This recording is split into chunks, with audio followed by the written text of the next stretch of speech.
Hi guys, welcome back to my channel Knowledge Corner और मैं हूं सिप्रा। उम्मीद करती हूं आप लोग बहुत अच्छे हैं। फ्रेंड्स, आज का जो वीडियो है वो भी काफ़ी ज़्यादा सेंसिटिव इशू के ऊपर है। Yes, it's about prostitution as a social behaviour. ये टॉपिक मैंने इसलिए चूज़ किया क्योंकि मैंने देखा रिसेंटली काफ़ी सारे यंगस्टर्स ये जो प्रोस्टिट्यूट्स हैं उनको काफ़ी ज़्यादा ट्रोल कर रहे थे। उनके मोरलिटी, उनके लेजिटिमेसी के ऊपर बहुत सारे सवाल उठा रहे थे। और मैंने कुछ सीरीज भी देखे, कुछ शॉर्ट फिल्म्स भी देखे। तो उसमें इसके रिलेटेड जो भी चीज़ें मुझे समझ में आया, I thought of making a video upon that, ताकि हमारा सोसाइटी जान सके कि एक्चुअल में ये प्रोफेशन है क्या, और इसका हमारे सोशल एनवायरनमेंट में वैल्यू क्या है, लोग इसको किस नज़रिए से देखते हैं, ताकि इसका जो अस्तित्व है, इसका जो भी मोरल वैल्यूज़ है, वो हमारे अंदर एक अवेयरनेस ला सके कि हम इनको कैसे ट्रीट करें और इनका जो प्रोफेशन है वो कितना दूर तक सही है, कितना दूर तक गलत है, और हमारा जो सोसाइटी है उनका माइंडसेट इनकी तरफ क्या है। क्योंकि after all they are also human, तो उनका भी ह्यूमन राइट्स है कि उनको भी हमारे जैसा ही ट्रीट किया जाए। उस बारे में मैं आप लोगों के साथ आज डिस्कस करना चाहती हूँ। तो चलिए शुरू करते हैं आज का discussion guys, without wasting any time. तो फ्रेंड्स, ये जो प्रोस्टिट्यूशन वर्ड है, आई बिलीव ये सबको ही पता है कि एक्चुअली होता क्या है। Yes, it's about selling sex services for the sake of money और गुड्स। ये जो प्रोस्टिट्यूशन है, ये वर्ल्ड का सबसे पुराना प्रोफेशन में से माना जाता है, और ये it has been practice since ancient times. तो ये जो टॉपिक है, ये काफ़ी सारा हिटेड डिबेट टॉपिक में से एक है। बहुत ही ज़्यादा डिस्कशन हो चुका है इसके बारे में, about its morality, about its legitimacy, about its treatment by government. इसमें both male and female involve रहते हैं for the sake of money, by engaging themselves, by selling the sexual services. इनमें दोनों का मर्जी रहता है, और ये जो प्रोफेशन है ये पैसा कमाने के लिए किया जाता है। Mostly the controversy stems from deep-seated beliefs about the ethics of sex and of trading sex for money and the consequences for the sellers। ये जो प्रॉब्लम है, प्रोस्टिट्यूशन को हमारे सोसाइटी में एक प्रॉब्लम की तरह देखा जाता है। उनको उतना रेस्पेक्ट नहीं मिलता है जितना बाकियों को मिलता है। तो इसके ऊपर एक्शन लेने के लिए बहुत पहले बहुत सारा चीज ट्राई किया गया था, and this problem rise to the level of high political environment during historical periods marked by global capitalism, migration, and tensions related to entrenched class, gender, and racial inequalities। ये जो prostitution है friends, ये काफी सारा countries में legal है, but countries like India ये legal नहीं है। बहुत सारे जगह पे इसको मान्यता दिया गया है कि ये जो प्रोफेशन है इसके थ्रू अगर पैसा कोई कमाना चाहता है, then there is no crime, there is no offence.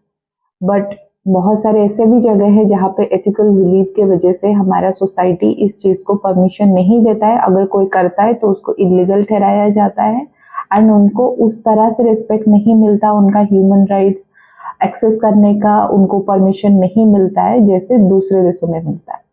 So friends, prostitution को लेके दो तरह के क्लेम्स हैं। फर्स्ट है why it shouldn't be legalized in some countries or all countries, and दूसरा है why it should be legalized. तो सबसे पहले बात करते हैं why it shouldn't be legalized.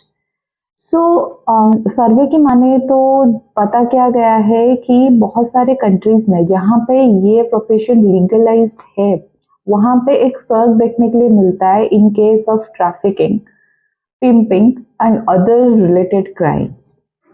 तो ये सारे क्राइम्स को अवॉइड कराने के लिए बहुत सारे कंट्रीज में ये प्रोफेशन को लीगलाइज नहीं कराना चाहिए, ऐसा सर्वे से माना जाता है। तो चलिए आते हैं अभी दूसरे पॉइंट पे, जो है why it should be legalised. इसके क्या एडवांटेज है और इसको लीगल मानना चाहिए हर एक कंट्री में। तो फ्रेंड्स, जिसमें पहला पॉइंट है, sex workers can help in fight of trafficking.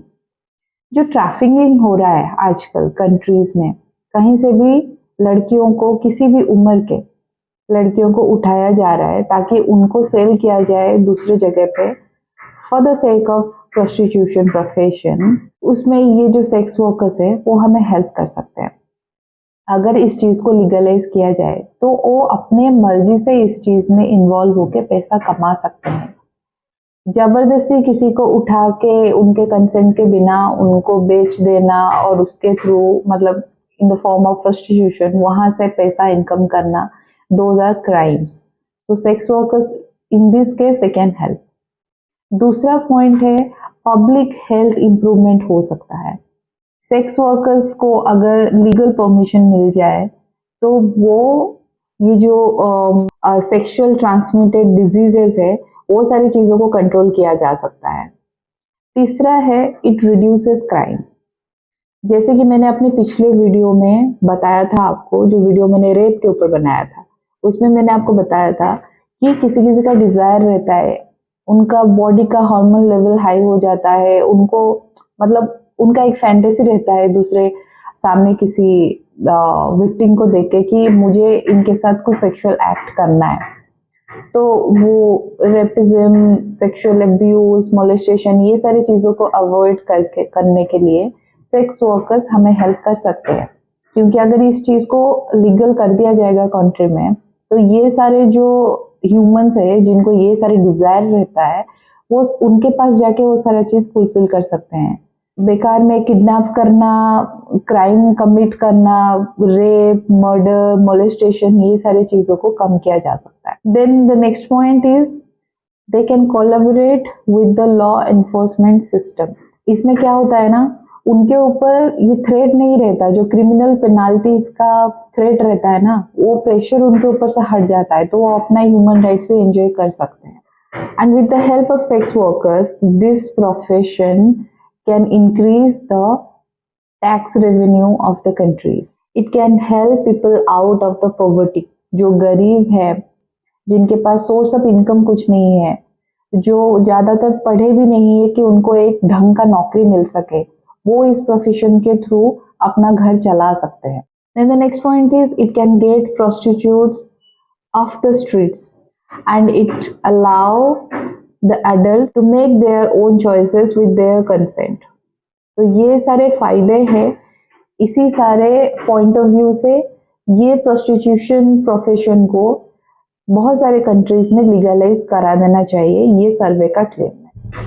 So friends, अभी एक सबसे बड़ा सवाल है जो हमारे सोसाइटी में हर टाइम रेज होता है, वो है, is prostitution inherently Morli wrong?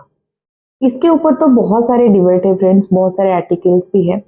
एक कॉमन मैन लैंग्वेज में मैं आपके साथ ये चार चीजें डिस्कस कर रही हूँ, जिसमें मैं पहली बात तो ये बोलना चाहती हूँ कि हमारे सोसाइटी में हर कोई अपना घर चलाने के लिए कोई ना कोई प्रोफेशन अपनाता है, राइट?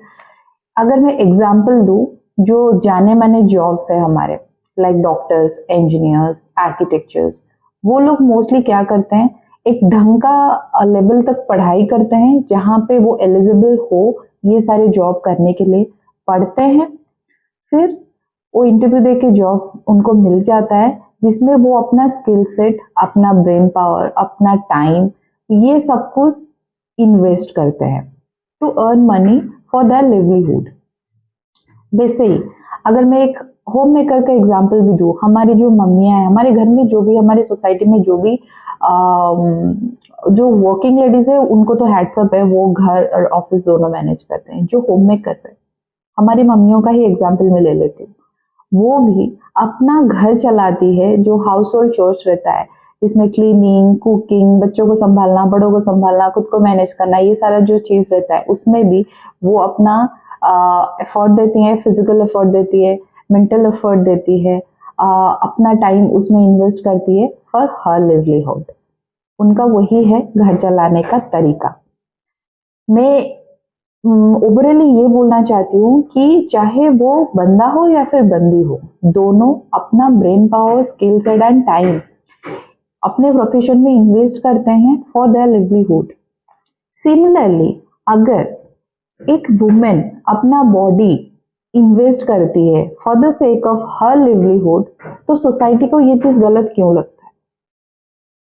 अगर उसमें उनके खुद के कंसेंट है, वो अपने मर्जी से सब कुछ कर रही है, अपना बॉडी वो इसमें इन्वेस्ट करने के लिए रेडी है, अपना टाइम इन्वेस्ट करने के लिए रेडी है, जिससे उनका घर चलता है, उसमें हम लोग कौन होते हैं सवाल उठाने वाले?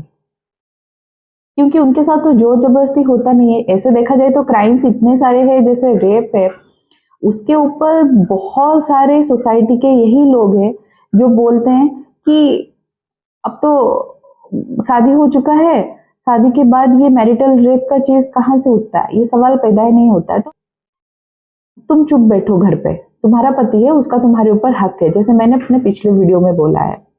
लेकिन यहाँ पे जब औरत अपनी मर्जी से या फिर मर्द अपनी मर्जी से ये प्रोफेशन को अपनाता है और अपना घर चलाने के लिए दो पैसा इनकम करता है, उसमें हम लोग कौन होते हैं क्वेश्चन उठाने वाले? तब ये सोसाइटी क्यों आ जाता है पूरा उनके ऊपर जुल्म करने के लिए कि तुम ये सब गलत कर रहे हो? अगर डॉक्टर्स इंजीनियर अपनी जगह पे सही है, देन ये अपनी जगह पे गलत कैसे है? मैं ये नहीं बोल रही हूँ कि ये प्रोफेशन को बहुत ज़्यादा रिस्पेक्ट देना चाहिए दूसरे प्रोफेशन की तरह, या फिर किसी भी प्रोफेशन के साथ मैं इसको कंपेयर कर रही हूँ। All I want to say कि अगर एक इंसान एक काम कर रहा है जिससे उसका घर चल रहा है, जिसको उसको दो वक्त की रोटी मिल रही है, उसमें गलत क्या है?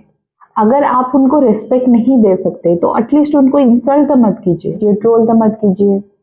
After all they are also human being, उनका भी एक अस्तित्व है, उनके आत्मा को भी ठेस पहुंचता है दूसरों की बातों से, वो भी इंसान ही है। After all whatever they are doing it with their consent, they are doing it for their family, so we are nobody to judge them.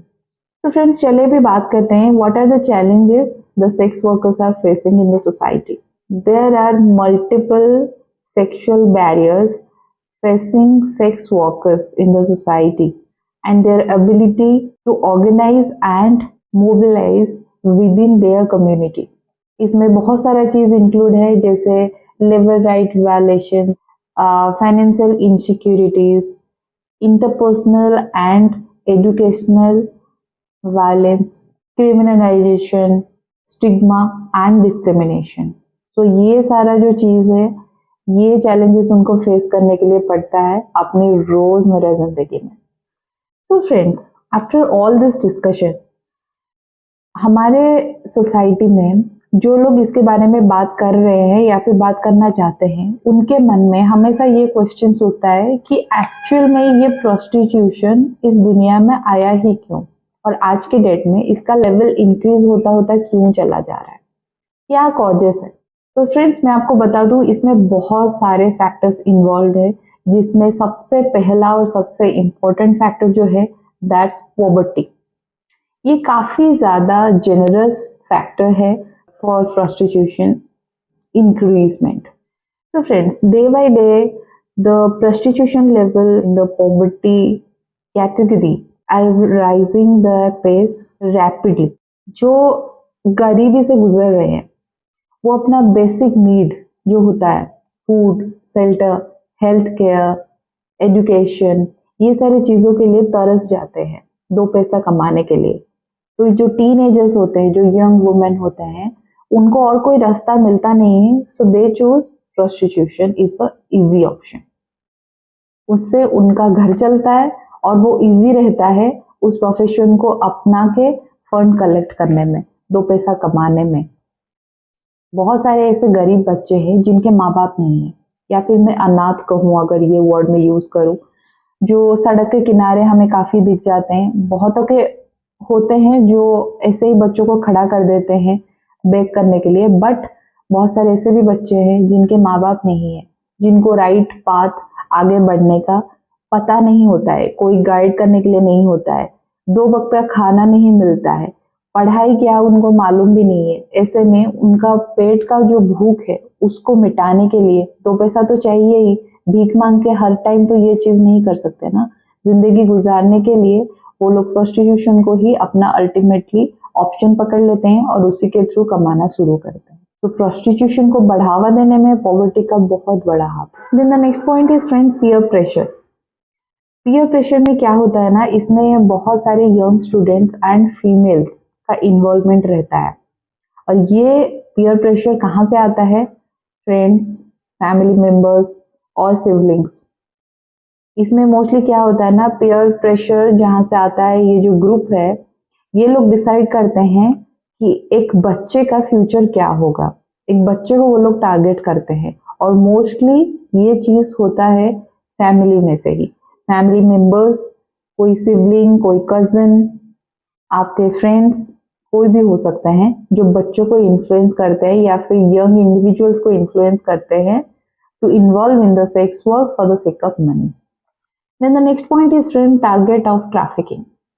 A large number of sex workers are the targets of trafficking, child abuse, child labor, and more, which is the main reasons behind engaging them in the prostitution profession. The conception of prostitution has been derailed due to the traumatic childhood experiences of a child. इसका result क्या होता है? लोगों में जो self esteem है वो घटता जाता है, वो काफ़ी ज़्यादा लो कॉन्फिडेंट होते हैं और अदर सेक्सुअल डिसऑर्डर देखने के लिए मिलता है उनमें, जिसके परिणाम में क्या होता है, वो लोग प्रोस्टिट्यूशन की तरफ अपने आप को मोड़ देते हैं और उसी को ही अपना इजी ऑप्शन समझने लगते हैं। Then the next point is friends financial debts. ये तो काफ़ी बड़ा मसला है आज के डेट में, क्योंकि ऐसा शायद ही कोई बंदा होगा जो बैंक से लोन ना रह रहा होगा। जिनका स्टैंडर्ड ऑफ लिविंग अच्छा है, जो अच्छा खासा इनकम कर लेते हैं प्रॉपर जॉब करके, उनके लिए इजी है लोन अमाउंट रीपे करना बैंक को। लेकिन जो लोगों का लिवलीहुड इनकम भी ठीक से नहीं आ रहा है, वो लोग रीपे कर नहीं पाते हैं। जब मदद की ज़रूरत पड़ती है तो बैंक से लोन ले लेते हैं, लेकिन जो इंटरेस्ट रेट है, जो इंटरेस्ट उनको पे करना पड़ता है हर महीना, उसके लिए वो लोग अरेंजमेंट कर नहीं पाते हैं। तो ये जो लीगल मीन्स है, इसमें जब इन्वॉल्वमेंट शुरू हो जाता है ना, उनके ऊपर प्रेशर पड़ता है। तो प्रोस्टिट्यूशन को वो लोग अपना इजी ऑप्शन समझते हैं, क्योंकि उसमें से तुरंत से फंड कलेक्ट हो जाते हैं और बैंक को रिपे वो कर सकते हैं। तो yes, this is also a factor. Then the next point is friend deceived by family. इस पॉइंट में मैं आपको ये बोलना चाहती हूँ कि ऐसे बहुत सारे केसेस देखे गए हैं, सिर्फ मूवीज में ही नहीं, रियल लाइफ में भी होता है। फैमिली मेंबर्स, आई मीन बहुत सारे केसेस में ये भी देखा गया है कि खुद पेरेंट्स ही होते हैं या फिर आपके सिबलिंग्स होते हैं या फिर आपके फ्रेंड्स होते हैं, जो अपने ही या फिर हो सकता है आप किसी के साथ रिलेशनशिप में हो, जो आपके लवर हो, वो आपको या फिर एक पिता अपनी बेटी को सेल कर देता है for prostitution for the sake of money. तो ये फैक्टर एक बड़ा फैक्टर है आज के डेट में जो प्रोस्टिट्यूशन को बढ़ावा दे रहा है। और एक मेन पॉइंट है फ्रेंड, जो है बायोलॉजिकल फैक्टर्स। इसमें मैं आपको ये बताना चाहती हूँ कि हम सब लोग नॉर्मल पैदा हो इस दुनिया में ज़रूरी नहीं है, कोई कोई डिफेक्टिव ऑर्गन्स के साथ भी पैदा होते हैं। So people who are born with defective organs or overactive glands and tend to have a high sex drive or tend to look for a sexual gratification in different manners. ऐसे भी बहुत लोग होते हैं जिन लोगों का पैदाइशी ही वैसा होता है, तो they decide to engage themselves in sex workers. तो ऐसे केसेस में क्या होता है ना, वही लोग वॉलंटरीली सेक्स वर्कर्स बनने के लिए रेडी हो जाते हैं। बहुत सारे मैरिड वुमेन भी हैं जो अपना सेक्सुअल ग्रेटिफिकेशन को फुलफिल करने के लिए, अपने डिजायर को फुलफिल करने के लिए प्रोस्टिट्यूशन को अपना लेते हैं। Then the next point is friends limited education. तो लिमिटेड एजुकेशन में मैं आपको ये बोलना चाहती हूँ फ्रेंड्स कि आज के डेट में हम लोग जो जॉब करते हैं, एक नॉर्मल इंसान जब जॉब करता है नॉर्मल सोसाइटी में रह के, उसमें जॉब में क्या देखा जाता है कि वो इंसान उसी जॉब के लिए एलिजिबल है कि नहीं। I mean in the form of educational qualification, their talent, कोई भी लेवल। आप अच्छा पढ़ लिख लेते हो, आप इंटरव्यू देते हो, क्रैक कर लेते हो, आपका स्किल सेट मैच हो रहा है जॉब के साथ, तो आपके पास जॉब अपॉर्चुनिटीज बहुत है, आपको ढंग का जॉब मिल जाता है। लेकिन जिन लोगों को एजुकेशन सही से मिलता नहीं है, जो लोग ज़्यादा पढ़ नहीं पाते हैं for the sake of money, उनके कंडीशन ठीक नहीं है, तो उन लोगों के पास जॉब अपॉर्चुनिटी का जो चांसेस है वो काफ़ी कम रहता है, काफ़ी लिमिटेड रहता है। लेकिन घर तो चलाना है, वो अपना सेल्फ एस्टीम दिन ब दिन खोते जाते हैं, कॉन्फिडेंस लोड हो जाता है, लोग उनको ट्रोल करना शुरू करते हैं, या फिर हो सकता है उनके घर वाले ही उनको बोलना शुरू कर दे कि तो तुम 2 पैसे इनकम नहीं कर सकते हो, घर को चला नहीं सकते हो, तुम क्या इंसान बनोगे। तो ये सारी चीज़ों से फ्रस्ट्रेट हो गए वो प्रोस्टिट्यूशन को ही ईजी ऑप्शन समझते हैं। Then the next point is friend, drug addiction. Drug addiction एक ऐसी लत है, ये लत जिंदगी में शायद ही किसी को छूटता है, जो तहे दिल से ट्राई करते हैं, बहुत कम लोग इसको छुड़ा पाते हैं। एक बार लत लगी तो लगी, जिंदगी लेके जाती है। तो अपने ये किसी किसी का लत लगता है या फिर किसी किसी का हैबिट बन जाता है। तो अपने हैबिट को, अपने शौक को जिंदा रखने के लिए हर दिन इस चीज को बढ़ावा देने के लिए उनको फंडिंग की जरूरत पड़ती है। और ड्रग्स के लिए फंडिंग तो हर रोज चाहिए, क्योंकि एक दिन अगर आप डोज नहीं लोगे तो आपका हालत खराब हो जाता है। ये एक ऐसी बुरी आदत है, तो उसको फंडिंग कराने के लिए ये लोग प्रोस्टिट्यूशन को इजी वे समझते हैं और उसी के थ्रू इनकम करना शुरू कर देते हैं। Then the next point is friend, thirst of money. ऐसे बहुत सारे यंग एडल्ट है जिनको बहुत ज्यादा इनकम करने का एक शौक चढ़ता है। उनके दिमाग में चढ़ता है कि जो पॉकेट मनी मिल रहा है घर से, या फिर जो हमारे पार्ट टाइम जॉब है, फुल टाइम जॉब से जो मिल रहा है, वो हमारे लिए सफिशिएंट नहीं है। हमारे जो शौक है, जो ऐसो आराम है, उसको फुलफिल कराने के लिए हमें और फंडिंग चाहिए। तो शॉर्ट स्पैन में ज्यादा फंडिंग प्रोस्टिट्यूशन ही दिला सकता है। तो वो लोग क्या करते हैं, अपने आप को उसमें इन्वॉल्व कर लेते हैं। ये उनका मर्जी होता है, वो वॉलंटरीली ये सारी चीज में इन्वॉल्व हो जाते हैं। Then the last point is friends, unemployment. जब इकोनॉमिक कंडीशन खराब होता है कंट्री का, तो रिसेशन आता है। उस टाइम पे बहुत सारे जॉब ले ऑफ्स होते हैं। तो ऐसे बहुत सारे लोग हैं जो एलिजिबल है दूसरा जॉब पाने के लिए। उनका एलिजिबिलिटी क्राइटेरिया जॉब अपॉर्चुनिटी को मैच करता है, कुछ दिन के बाद उनको जॉब मिल भी जाता है। लेकिन जो लोग उस तरह के जॉब के लिए एलिजिबल नहीं है और उनसे भी जॉब छिन जाता है रिसेशन के टाइम, वो फिर से अपना घर चलाने के लिए क्या करें, तब वो प्रोस्टिट्यूशन को अपनाते हैं। तो ये फैक्टर भी काफी ज्यादा बढ़ावा देता है। वो लोग अपने आप को काफी ज्यादा इलीगल या फिर ये कहूँ कि क्राइम्स में अपने आप को इन्वॉल्व कर देते हैं, जिसमें से एक है प्रोस्टिट्यूशन। तो friends, at the end of this video I would like to say कि प्रोस्टिट्यूशन के ऊपर हमारे सोसाइटी का, बहुत सारे लोगों का डिफरेंट डिफरेंट ओपिनियन रह सकता है। कोई कोई सोचते हैं कि प्रोस्टिट्यूशन एक प्रॉफिटेबल ऑर्गेनाइजेशन है, कोई कोई सोचते हैं कि prostitution is a way to mistreat a girl or a woman, and girls are only being used sex slaves. Now it's high time, guys, people need to refresh their mindset and consider prostitution as a part of our society. So friends, आज के लिए बस इतना ही। अगर आपको video अच्छा लगा हो तो प्लीज लाइक कर दीजिए और मुझे कमेंट करके बताइए कि इसमें क्या क्या पॉइंट है जो आपको अच्छा लगा, या फिर इसके रिलेटेड कोई भी और सवाल अगर आपके मन में है तो आप पूछिए। मैं बहुत खुश होंगी आपको आंसर देने के लिए। इसके जैसा ही कोई और वीडियो अगर आपको चाहिए तो आप मुझे कमेंट करके बता सकते हैं। और गाइस, जो मेरा चैनल पहली बार देख रहे हैं, प्लीज लाइक कर दीजिए एंड सब्सक्राइब कर दीजिए, और मेरे चैनल पे जो बेल आइकन है उसको प्लीज क्लिक कर दीजिए, ताकि मेरे अपकमिंग वीडियो की नोटिफिकेशन आपके पास तुरंत से आ जाए। गाइस, जैसा प्यार आज तक आप मुझे देते आ रहे हैं, उम्मीद है आगे भी मिलता रहेगा। आप लोगों के सपोर्ट के बिना आई एम नथिंग गाइस। मैं हमेशा ही आपको बोलती हूँ, मैं बहुत ज्यादा मोटिवेट होती हूँ आपके सपोर्ट के द्वारा। उम्मीद करती हूँ आगे ऐसे ही मिलता रहेगा। Love you guys. जब तक नया वीडियो पोस्ट नहीं करती हूँ तब तक के लिए बाय।